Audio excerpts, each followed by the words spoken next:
Welcome, Rick Calvert. Good afternoon, everybody. Did you have a good day at the show today? Awesome. I've had a great day. My voice is tattered. How about the rest of you? Anybody else? What's that? I might need some help before I'm done. Well, again, thank you, every one of you, for coming out. We really, really appreciate it. So many people have come up and said really nice things today. We really appreciate it. Thank you to our speakers. You guys, please give them all a warm hand. I mean, they've done just a great job. Thank you. Want to remind you about the WeCare.com charity challenge. It's $100,000 they're donating to your favorite charity. Just tweet the handle of your favorite charity, handle of WeCare, follow WeCare. They're going to donate 10 cents to your charity. So it's part of the Million Dimes promotion. I want to thank the rest of our sponsors. Without them, we couldn't do this. First, our gold sponsor, Ford. Thank you so much, Ford. I thought Scott Monty's keynote yesterday was awesome. You guys agree? .me, thank you so much. Our silver sponsor, .me. We really appreciate it. Thanks, guys.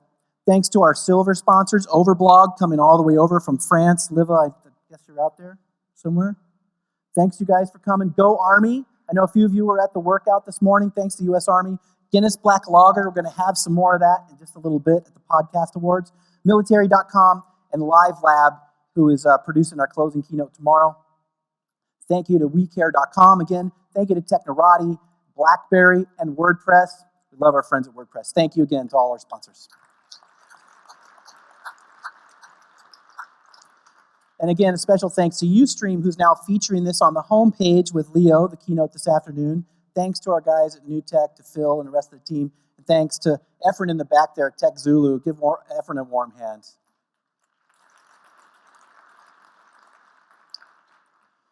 So, did you guys hear that last March we bought another event called TWiT Travel Blog Exchange? It's been awesome. If you're not a travel blogger, you might want to start. They get treated pretty well. You know, mom bloggers get free diapers and free stuff, free trips to Disneyland. Travel bloggers get free trips to Spain and France and Aruba. I want to be a travel blogger now. So we've had some great success with TWiT. We're going to be in Toronto in June, and we're going to be in Dublin, Ireland in October. And Guinness is actually going to host our party there. So if anybody's been looking for an excuse to go to Dublin, come and join us with the TWiT in October.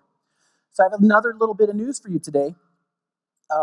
We have just acquired another event, and I want to ask a guest to come out, Ramon Ray with Small Business Summit, and we'll be producing Small Business Summit in New York this early summer.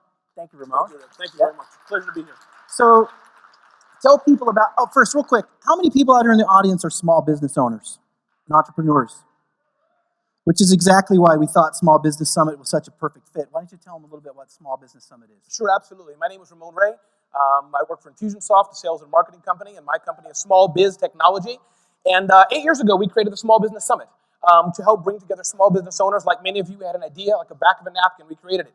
8 years later, we have the Small Business Summit, which has over 500 people in attendance. It's an annual event we have in New York, which brings together great speakers like NMX, brings together people to network, a lot of information, a lot of fun. So the Small Business Summit is kind of the place where small business owners can get together and learn how to grow their business using technology, sales, and marketing. And we're happy. I'm honored to work with Rick, to work with Dave, to work with the whole NMX team, and to grow the whole small business market, right? To make it bigger and bigger. So thank you very much, Rick. Yeah, we're really, really excited about it. Thank you. Thank you. All right. One last thing. We really want you to stay to the bitter end tomorrow. I know people like to leave conferences before they're done. You want to get out of town early. CES is going to be a gigantic crowd, but I promise you it will be worthwhile. You know, we've tried to do the closing keynote as a talk show for several years now, to varying degrees of success. But this year, folks at Live Lab are launching a brand new web TV show. It's called Inventing the Future with Robert Tursik. It's about the future of technology. Tomorrow's about the future of television. Chris Hardwick from The Nerdist and The Talking Dead. Any Walking Dead fans here in the crowd? Yeah. I'm a huge fan, so I'm excited that Chris will be here. We'll be playing that. That will be our closing keynote tomorrow at 4:15. I hope you all stay for that. I'm going to show you a quick little video just to give you an idea of what inventing the future is about.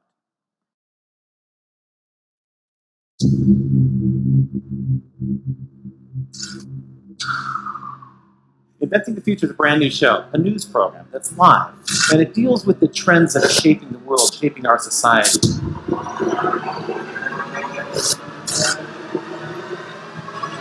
What's next, Jeffrey? What's next?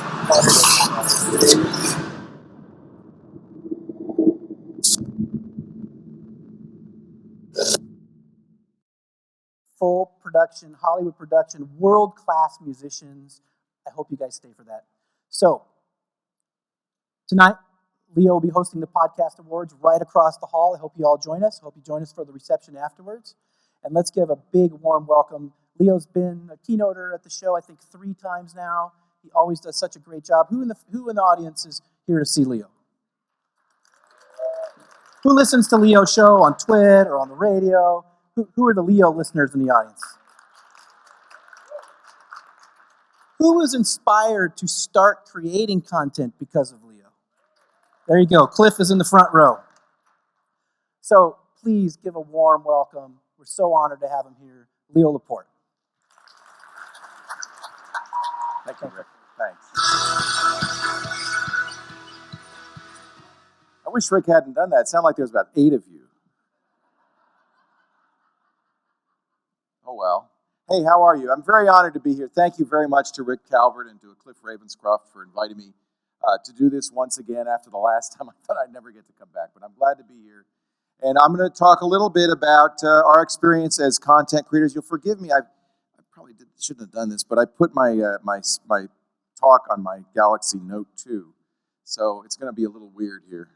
I'm just hoping it doesn't go to sleep. I also want to thank everybody who's watching right now via Ustream all over the world. It's great to have you watching on the Ustream channel and also on our TWiT network, because we thought we'd rebroadcast this to people who actually care. So it's good to see. It's good to see.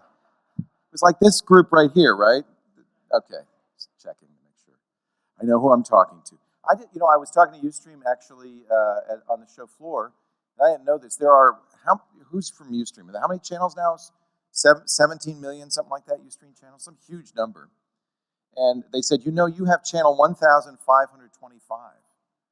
And he said, the only channel, the active channel that's still around, that's still lower than you is Chris Pirillo, who's, 533. So I have been doing this a long time. And it's been really an exciting journey for me. And I'm really always glad to come here and meet other people who are excited about new media and who want to participate in new media or who want to find out more about new media. And I'm always glad to kind of tell you what we've learned. And that's what I'm going to talk about today, what I've learned. My first podcast was in 2004. I was doing a radio show I still do, about technology, and I'd already been putting it on the internet. And a kid, and I give him credit, because I think he was about 14 at the time. His name was Matt Bischoff. He's an adult now. Called me up and said, "Why don't you make a podcast?" And I said, "What the hell's that?" And he said, "Well, you make an RSS stream out of your feed." And believe it or not, I speak geek, so I said, "Okay, I can do that," because I already have the shows on the web. And so I hand-coded an RSS feed that had the links to the shows and made my podcast. This was one of the first, I think one of the first maybe 10 podcasts in the world. And this was in the fall of 2004. And little did I know really what we were doing. But I just liked the idea that people could, instead of going to the website and clicking a link and getting the show, they could just kind of somehow subscribe. Of course, there wasn't iTunes. There was the one Adam Curry app, and then Ray Slakinski came along with iPodderX. There were a few apps, but it was still very early. It wasn't really till Apple came along with iTunes that anybody even could figure this out. Of course, that was in 2004, 2005. We launched TWiT, which stands for This Week in Tech, and we started that in April 2005. And the idea originally for that show was pretty simple. And I guess this was still all audio. I had been doing radio, so I had microphones, and In fact, the early twits were all via Skype. We did a Skype conference call, we recorded it, the sound quality was terrible. But because the people I had on this were people I'd worked with on television on that late lamented cable channel Tech TV, we had kind of a built-in audience. The first twit we put up was at a bar. We sat around after Macworld, talked about it, put it up, and like 20,000 people downloaded it. And I was just kind of floored that there was interest in it. And so from that point on, I just kind of kept adding new shows and kept expanding to get to the point where we are. And I'm going to talk a little bit on this event about that journey, why we're doing what we're doing, which is a little bit different now, and then what the challenges have been and the opportunity is. And I hope that our experience will be something that you can use, that it's something that will be a little bit valuable to you. Rick mentioned, this is my fourth time now keynoting at Podcast Expo. I spoke at the first Podcast Expo, which was, I want to say 2006. It was either 2005 or 2006. And my message then was really simple, and it's still true, which is podcast your passion. What really we're doing here is finding something we care so much about that we can't not write about it. And by the way, I should say, I'm a podcaster, but this applies to blogging as well. It applies to all new media, YouTube channels. That's why, and I'll talk about this in a second, why I don't like the word podcast. But I'm going to use it because we're speaking English and it appears to be the only word that anybody understands. The podcast your passion, but don't do it for money, is what I said. Because what's interesting is every Podcast Expo and New Media Expo and Blog World since, most of the tracks are about how to make money doing new media. And I really, my initial response was, let's just try to do it because you love it. You know, because you want to do it, because you can't not do it. And not worry about money so much. The next keynote I gave, that's when I just declared the word podcast dead. You can see how well that's worked out. But I don't like the word blogger either. I think they're diminutive. I think they put us in a box. I'm really glad that Rick, this was originally Podcast Expo, maybe it wasn't Rick, maybe it was the original founders, Tim Birkin and his brother Emil. Maybe it was they who first called it New Media Expo. I just love that name so much more than podcasting. Now, I'm just curious, because Rick told me, he said, a lot of people kind of say, I'm a podcaster, and that's what I am. That's the word. How many of you consider yourself podcasters? This guy, and I don't mean, there's nothing wrong with it. You notice I called myself a podcaster. But then there's bloggers, right? There's people, what do you call somebody who does videos on YouTube? Is that a podcaster? What do you call somebody who does live streaming? Is that a podcaster? What is a podcaster? So I kind of prefer, I don't like to box us in like that. And I knew even then, and this was in 2007, that what I was doing, even then I was just doing audio for download on the internet, which is a podcast, that I didn't want to be limited to that I thought there was more we could do. I think what we do really is we are using the internet to create media, to distribute media. And what we are doing, even more importantly, is democratizing media and making it possible for anybody to broadcast, to talk, to communicate, to create a community, to podcast their passion, to speak their passion. And I think that's so important. I don't want to see any limits on that. We're more than, we are writers, some of us. We are producers, some of us filmmakers, pundits. I consider myself a journalist. Many activists. We're not making, little shows just for people to download. I think what we're doing is literally changing the world. Just as technology is changing the world, we're using technology to really change things around. And it's very exciting for me, because I come from old media. And to watch what's happening in new media is, to me, so exciting and refreshing and positive. And I don't know if maybe you realize what a difference you're making in the world. I mean, we're talking about TED Talks. I mean, look at the difference TED Talks. That's new media. Democracy Now! Is new media. The Nerdist, Smodcast, Annoying Orange is new media. And that even more annoying Fred guy, what's his name? That's new media. Ricky Gervais, Ira Glass, were novelists like Scott Sigler, who wanted to write but couldn't find a publisher, so he podcasted his novels, and now he's publishing and selling thousands, millions. Movie stars, Kevin Pollak, he's a podcaster. Mark Maron, comedians like Mark Maron, storytellers like The Moth. Elmo has a podcast. Rachel Maddow has a podcast. Sugar Ray Leonard has a new podcast. The Pope has a podcast. The President has a podcast. I just got an email from Brian Ellis at iTunes because I wanted to know how many podcasts there are. As of today, he says there are, this is obviously a rough count, 250,000 podcasts in the iTunes library from 155 countries and 40 different languages. That's exciting. That's what we are. We're not some person in their jammies in the basement recording a show. We're changing the world of media. And I think sometimes what scares people when they hear that number, 250,000 podcasts, is we kind of worry, well, it sounds like everybody has a podcast, so who's going to listen to these? But that's the wrong question to ask. That's an old media question. So as an old media guy, I want to tell you a little bit about old media. See, old media is all about numbers. Old media is how many listeners. And I know it's hard for us not to think, only 500 people downloaded my last show. Is it worth it? That's more people than are in this room.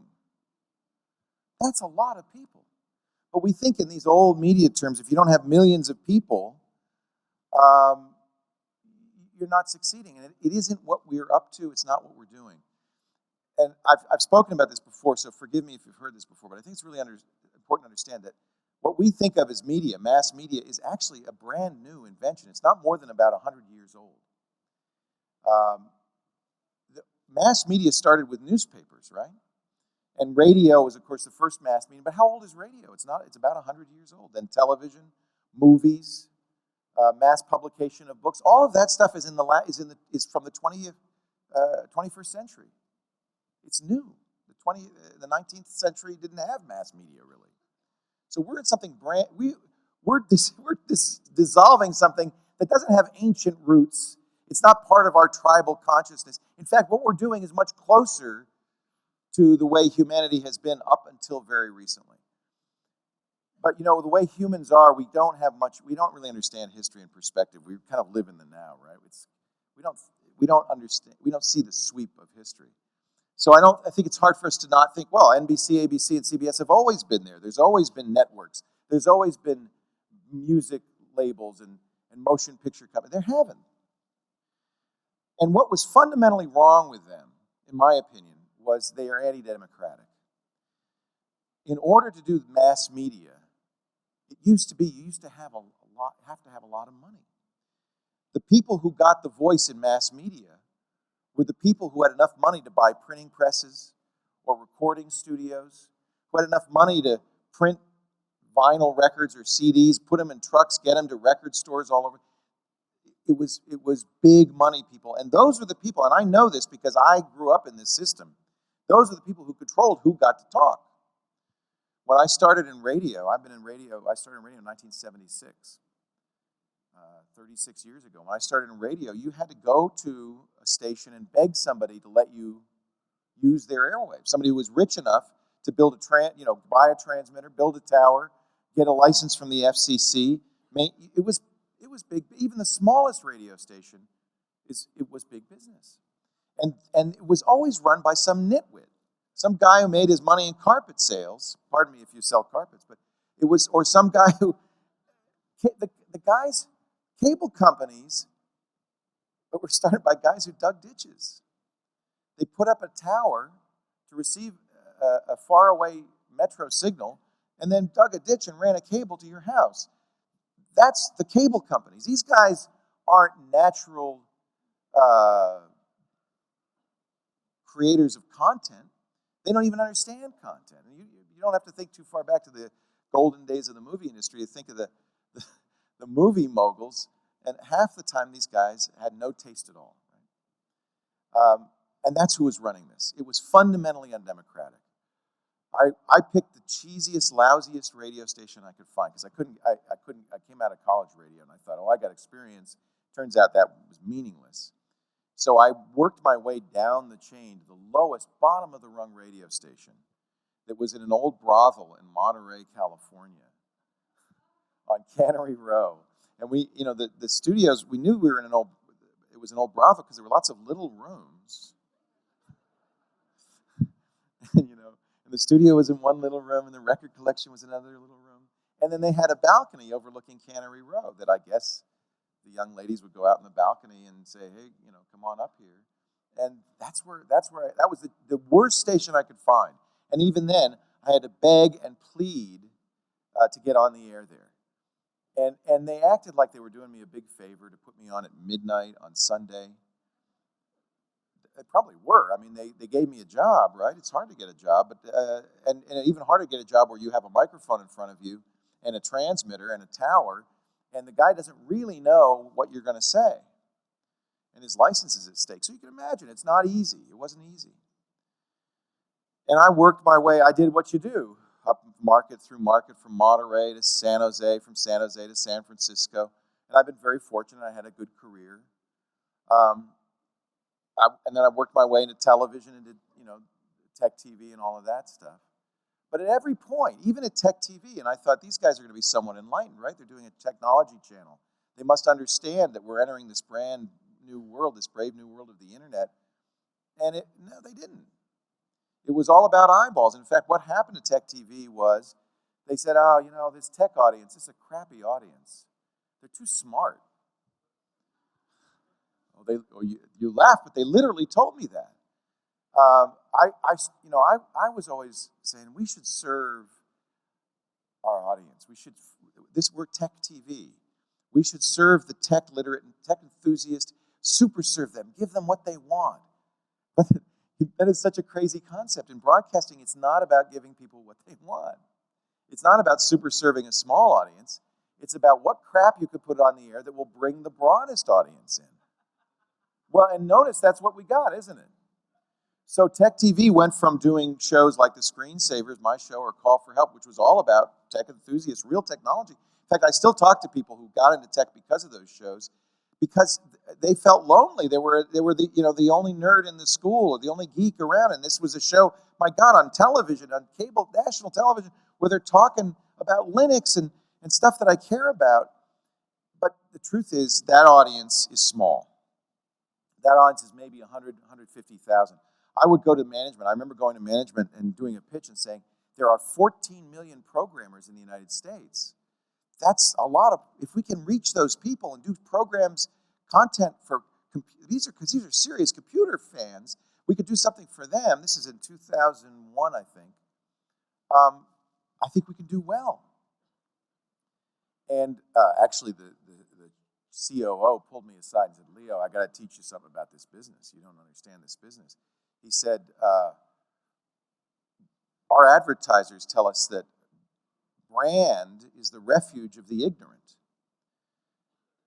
That brand is the refuge of the ignorant. In other words, people choose Coke over Pepsi, not because they're smart, but because they're dumb. And the point being that advertising only works with dumb people. So we don't want 14 million programmers watching our network. Nobody will buy ads.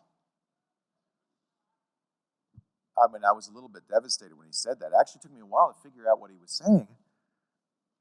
And in fact, that's what happened. They started showing cops. And then eventually, Paul Allen, who you would think Paul Allen know better, the guy founded Microsoft, right? He's a nerd. He's a geek. He ended up losing $300 million, and he threw up his hands, and he sold it to Comcast. This was in 2004. They moved it to LA. They rebranded the Screensavers to Attack of the Show. And they started putting young ladies on. Actually, I remember we brought in a Hollywood producer towards the end. They were trying to save the network. And the guy says, what you need is more cleavage. And that's not what we wanted. It really was offensive to me. But I really learned a lesson, that this is big media. Big media is about big eyeballs, big audiences. And what big media really excels at is bringing in millions of kind of loosely engaged audience members. And they're very good at that. But something was already changing by then. And that's what really excited me. In fact, I said to them, why are you building a brick and mortar business? This is the internet age. The cable business is all about bringing bags of money to cable operators saying, please carry our channel on your cable. And it's a very limited resource.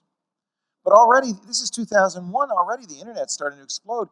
You're starting to see that it isn't a limited resource. That the 500 channel cable universe is actually small. You can have 500 million channels, can't you? You can have 250,000 podcasts.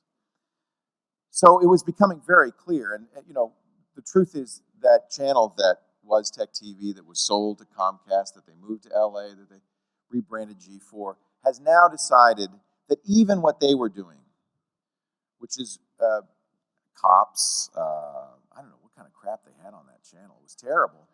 Even that didn't make money. They've decided to become the Esquire channel. That at the end of this month, they're going to relaunch G4 as the Esquire magazine.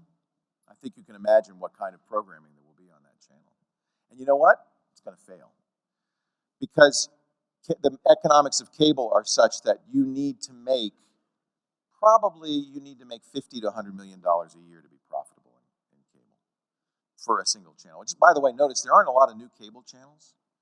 And Al Gore's Current TV, 45,000 people in prime time watch Current TV. That's why Al Jazeera could buy them. It's a bad model.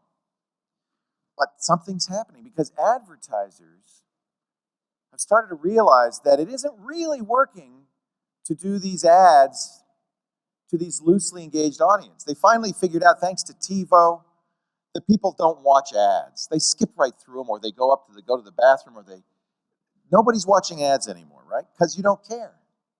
We don't care. We're watching the content. We're skipping by the ads. So advertisers are starting to get a little panicky.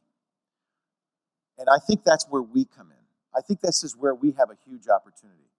Because we are not doing what big media is trying to do. What we are doing is very, very different. Big media was all about lots of eyeballs. It was all about an audience. It was also, remember, all about kind of demagoguery. In big media, one person has the voice. I speak, you listen. It's kind of like this model, right? I'm going to open it up to questions in a minute. So that's actually one of the challenges, which I'll talk about, that we face, is how do we get this two-way conversation going? Our opportunity is not to create audience, but to create community. Our opportunity, and this is whether you're a blogger, a YouTuber, a podcaster, whatever you're doing, our opportunity is to create conversation, not monologue. And by doing so, we can create an engaged audience that's paying attention. And I am just speaking from my own experience. We have proven this at TWiT. So let's fast forward a little bit from those two shows in 2005. I actually got some numbers. So in 2005, we have two shows. I, at the time, had this crazy notion. I don't want to do advertising. I came from ad-supported media. That's what radio and TV are. It's a good model. Everybody's used to it. But I thought, I'd really like this to be direct drive. I'd really like it to be the audience pays us. It's much more direct, right? I think that's one of the opportunities of new media, of the new internet era. Kind of this kind of direct relationship, which is preferable. Then we don't have to worry about conflict of interest or advertisers or anything. Unfortunately, we were only able to get about, I think, $10,000 in donations. What we found is, unless I do what PBS does and NPR does, and I go on and I beg you periodically, or maybe even more, only about 2% of people donate. And it wasn't enough. In fact, I found out since that NPR, it's about 4%, and they beg all the time. In fact, NPR has ads. I don't know if you've noticed, but if you listen to NPR, watch PBS, those sure look like ads in between the shows. I don't think the subscription model works in general. I think there are some specialty things that will work. For instance, paywalls work for the Wall Street Journal. I was talking about this today with somebody who's doing a financial podcast. If you're making somebody money, then there's a direct connect. They maybe will be willing to pay for what you're giving them. But what we're doing is we're showing you how to use technology, how to buy technology. There's not this direct connect. Nobody, even though they loved it was really clear, the numbers were great, but nobody was donating. So 2006, we made $10,000. I actually was approached by a company called PodTrack, which is one of the podcast ad agencies. And they said, we want to help you sell ads. And I said, nope, I'm not going to do ads. We're going to have a direct connection with the audience. They're going to support us. The next year I called them back and said, guess what? We're going to do ads. Because I wanted to grow it. There was enough money. It ended up being about $8,000 a month. So it was enough money. That's good money. It's almost $100,000 a year. I could make a living, but I couldn't grow it. I couldn't pay my hosts. I couldn't really have a staff. It was just going to be me. Not a bad setup, but I had bigger dreams. And since I came from ad-supported media, I thought this is an opportunity. We can make this, we can grow this. So we took our first advertising in 2006. I had about 4 or 5 shows, and we made about $300,000 that year. Now, I'm going to tell you some numbers, and it's going to come across, maybe it'll come across as boasting or bragging, and it's not my intent. But it is my intent to say this is possible. And I'm giving you these numbers now so that you understand what's possible and maybe start thinking along some of these lines. 2006, $300,000. 2007, $750,000.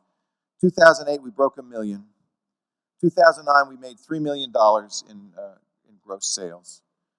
2010 is $4.5 million. It's $5 million in 2011. It'll be about $5.75 million this year. Next year, we project $7 million in revenue. We have right now, we have about 25 shows, 4 full-time hosts, about 20 contract hosts, all of whom get paid, staff of 25 people. We just built a 10,000 square foot studio. I've bet personally, but by the way, that money I've just reinvested. I took a little bit. But that, you should see my yacht. No, most of that money I've reinvested. I've literally invested millions in dollars of my money, because I don't have investors. It's just me. It's all bootstrapped. But we've reinvested millions of dollars into what I think is the future. And that's one of the things I want to talk to you about, is where this is going. But all of what you just heard, most of that revenue comes from downloadable audio podcasts. That's pretty good. We have some big sponsors. Ford, which is a sponsor here, is a big sponsor. Audible.com. You know what? I'm going to tell you the sponsors, and you're going to say, I know every one of those companies. Citrix, GoToMeeting. They're on every podcast. I'm proud to say in most cases they were on our podcast first. What I think is happening is those advertisers, we were able to, I still do the radio show, so some of them came in, Carbonite.com, Citrix came in through the radio show. Those advertisers, because they had some confidence in me, I'm independent media. I'm not CBS or ABC. I'm not even The Onion. I'm just Leo. But they knew who I was, and they took a chance. Almost every buy that they made, the first buy was, this is an experimental buy. And we have lost almost no advertisers. Almost every advertiser has not only stayed with us, but increased their budget for one reason only. It works. And this is what I predict is about to happen. There's about $70 billion a year spent on television advertising. It doesn't work. It works okay. I mean, Ford's not pulling their money out of television. They're in it more than ever. Coca-Cola, if you're trying to sell Coke versus Pepsi or Tide versus Cheer, you probably should be buying advertising on television on the Super Bowl. But our advertising is a different quality. It works because we have an engaged audience. They're listening. And we don't do our ads as like, we're going to take a break and we're going to force some stuff down your throat, come back in a minute. The ads are integrated in. I read the ads, our hosts read the ads. We only advertise stuff we use. We very, very careful not to do too many ads, no more than 1 per half hour. We're very careful only to do advertisements for stuff that we can actually endorse and say, yeah, we tried this and it worked. So the ad is actually a personal endorsement saying this really works. I drive a Mustang because Ford's a sponsor. So I can say, yeah, I use the Ford Sync and I really like it. Here's how it works. Because our audience is a community, because they care about us, because they're engaged with us, those ads work better than any ads Ford's ever done in the past. The unaided recall on the ads we do is through the roof. That means if you did a survey, if you went out and you called somebody and said, hey, did you listen to This Week in Tech this week? Yeah. Do you remember any ads? Yeah, I think there was a Ford ad and an Audible ad. That's unaided recall. Do you remember what those ads were about? Yeah, they were talking about sync, and I think they mentioned a book. We're getting in the 90s on unaided recall, 90% unaided recall. That means people not only are hearing the ads, they're engaged in the ads. Now, there's another point that I want to make. When we talk to our advertisers, I tell them this is going to be a different relationship for you. And not every advertiser likes this or gets this. You can't come to I'm not selling you my community. You can't come to my community and trick them. Because you know what? In some ways they were right. Brand is the refuge of the ignorant.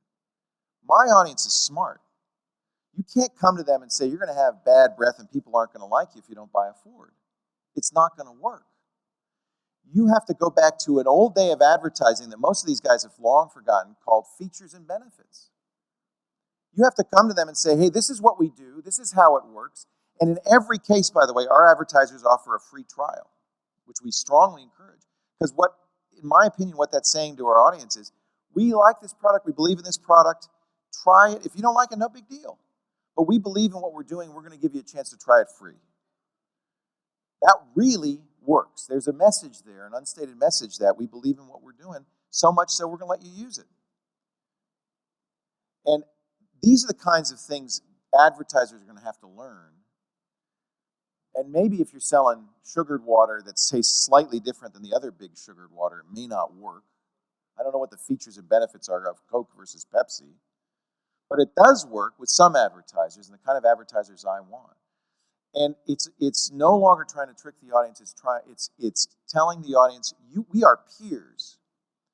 We are having a conversation. We are part of this community. In fact, if I can get advertisers to be a part of the community, I do. We did some barbecues with Ford. We want to do more of that kind of stuff.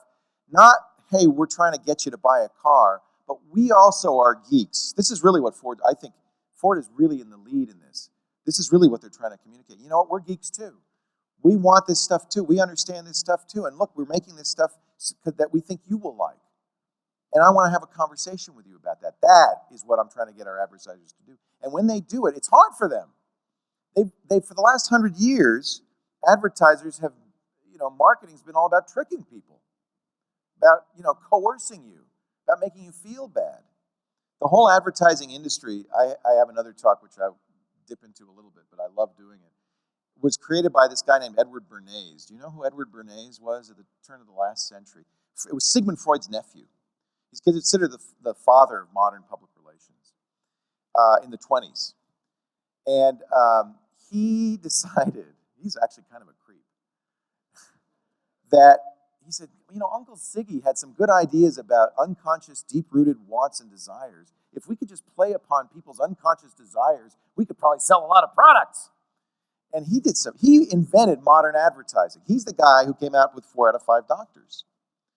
He was hired by I think it was the American Pork Council. People did not, you may not know this, but until the 20th century, nobody ate bacon for breakfast. Until Edward Bernays came along. And he went out and sent letters out to doctors and said, isn't it true that if people eat a hearty breakfast, they do better? And the doctor said, oh, yes. 4 out of 5 doctors said, yes, a hearty breakfast is the right way to start the day. Eat bacon, he added. And it worked. He got women to smoke. Women didn't smoke at the turn of the century. It was considered unladylike. Maybe they wanted to smoke, but they didn't. Certainly not in public.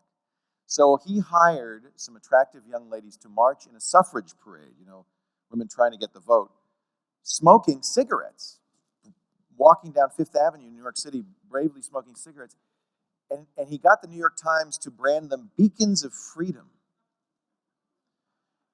And he strongly associated cigarette smoking with suffrage, with women's rights. You've come a long way, baby. They still do it, don't they? So the entire history of the 20th century, he did a lot of other much more evil things, including overthrowing the democratically elected government in, it's now Belize, right, but British Honduras, because the United Fruit Company was afraid the guy was going to nationalize the banana plantations. So he actually orchestrated a successful campaign to brand the guy a communist and get him thrown out with the help of the CIA. I mean, he was kind of a creep. But all of our advertising for the last 100 years have been based on his precepts. So we got to train, this is hard to get them to get off this one. We got to train our advertisers. No, look, you know what?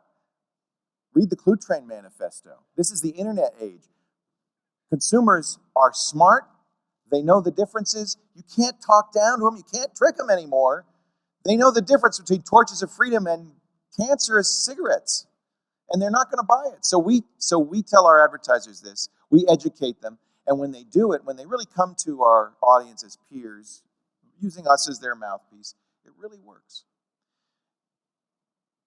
And that's how we get to that kind of money. But I'm very concerned because I talk to podcasters all the time. And one of the things that many of us are a little worried about is that there seems to be a ceiling in how many listeners we can get. And I think many of us hit that ceiling.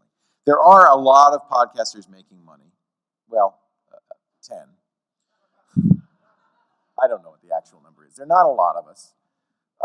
But those, even the biggest podcasts, Adam Carollas of the world, the top seems to be somewhere between 250,000 and 400,000 downloads per episode. The biggest one I know of is 800,000. It was one episode of This American Life, the Mike Daisy apology for lying to us episode. And that, I think, had a broader audience than the typical podcast audience. So there's this kind of artificial limit. And I've been really thinking about it. And it's been this way for about 3 years, this ceiling. We just can't seem to get bigger. We do the best we can. We market. The way we grow is by new shows. It's hard to get these shows any bigger than they are. And we've also noticed as we launch shows that they don't get as big as fast as they used to. And I really think it's just too damn hard. I think this is another reason I don't like podcasts, because the whole idea of a podcast is you have to go to, and it's mostly iTunes still, about 90% iTunes for us, and I imagine it's the same for others. You have to go to iTunes, you have to go to the iTunes store. That implies you're buying something. And then you have to find podcasts, which they've now hidden, by the way, so you have to know where to look. You find podcasts, and then you have to press the subscribe button, and it's unclear that this is free. They actually started, I think, adding some text saying it's free. But for a long time, am I paying? I'm in the store, and I'm going to press subscribe. What is this costing me? Then it's on your computer, maybe, but how do you get to listen to it? You have to sync up your iPod. It's too hard. I know, if you're a geek, and one of the reasons I'm glad I'm covering technology on our podcast is at least we are talking to people who are pretty technically literate. If you're doing a goat cheese podcast or a knitting podcast or a Pez podcast, I think you're going to hit the ceiling a lot sooner, right? Because how many Pez collectors understand how to do this? So we got a little bit of a problem. We have to go beyond this model. This isn't a very good model. And so really that's what I've invested in the last 3 years. We didn't, I probably could have made the same amount of money if I hadn't built, I would have taken home a lot more, a big studio, if we hadn't started doing video, if we hadn't started doing live streaming. But I really think that where we need to go is live streaming 24/7. It needs to be hot and cold running content. It needs to be so easy that you just go out on your browser, click a button, and there it is. In fact, it should be even easier. It should be on every TV. It should be in every car.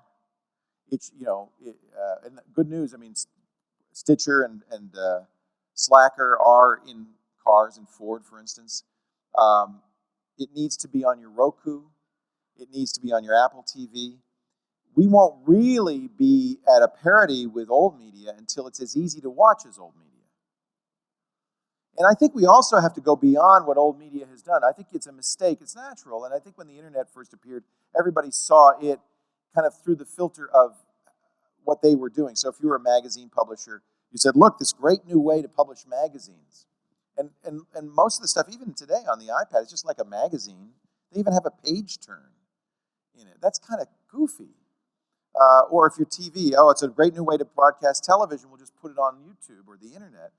We have to go a little bit beyond that. I think we're starting to. I think that's going to happen not with my generation, but with the next generation there are internet natives that grew up with the internet. That's who's going to start thinking differently. We need to really think differently. We cannot just say, what we want to do is be just like big media. but over the internet. In fact, I look at what YouTube's doing a little bit. I'm thrilled that YouTube is pumping $150 million, and I think they're going to do another couple of $100 million into YouTube content channels. That's great. But their model is very old media. And frankly, it worries me a little bit. I think we have to start thinking about breaking down the fourth wall and finding a way not to monologue, but to dialogue with our audiences. One of the things that we've done, and it's certainly effective, but I want to go beyond that, is I always have a chat room going. In fact, I have since 1991 in radio. We've always had an IRC chat room going. We almost always have at least 1,000 people in that chat room watching. There are right now, if you go to irc.twit.tv, about that many watching this and talking about it. In fact, I feel a little bit naked because normally I'll have a screen in front of me where I'm watching that conversation go on.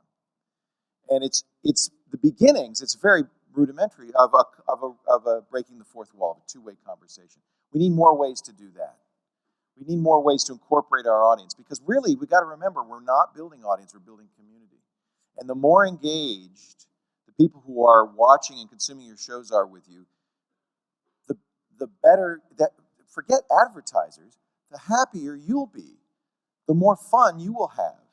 It is amazing to be able to talk to people while you're doing a show about the show, to get their feedback, to incorporate their feedback. By the way, the chat room turns out to be great comedy writers. I steal lines from them all the time. It's wonderful. Sometimes I credit them. I wish they were here right now.